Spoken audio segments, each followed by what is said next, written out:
Movie কম বেশি সবাই পছন্দ করে এবং হলিউডের ক্ষেত্রে তার যেভাবে তার গতি প্রকৃতি থাকে, যেভাবে সিনেমাটাকে বুনন করা হয়, তার সিনেম্যাটোগ্রাফি যেভাবে থাকে, ইভেন ব্যাকগ্রাউন্ড স্কোর আমাদেরকে আরও যেন ভয় পাইয়ে দিতে সক্ষম হয়। তাই জন্য বলিউডের তুলনায় হলিউডের বেশ কিছু কাজ আমরা দেখি এবং আমাদের দেখতে ভালো লাগে। সম্প্রতি দেখলাম স্মাইল 2, তার প্রথম পার্টটা যথেষ্ট ভালো লেগেছিল, দ্বিতীয় পার্টটা কেমন লাগলো সেইটা নিয়ে দু চার কথা। সত্যি কথা বলতে কি, স্মাইল 2 এর যেভাবে হাসিটাকে দেখানো হয়েছে সেটা দেখলেই ভয় লেগে যাবে।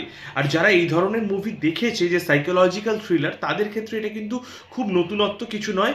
ক্লাইম্যাক্সের ক্ষেত্রে সেই রকম মারাত্মক কিছু টুইস্ট নেই, তবে এর যে সিনেম্যাটোগ্রাফি, এটার কথা বলতেই হয়। একটা সিনে দেখানো হয়েছে যে একজন যে মুখ্য চরিত্র, সে রীতিমতো এরমভাবে ভয় পেয়ে যাবে, ভয় পাওয়ার পর যখন তার চোখ খুলবে তার হাতে একটা গাড়ির স্টিয়ারিং থাকবে। এরকম ছোট ছোট সিনস যেভাবে দেখানো হয়েছে, দারুণ।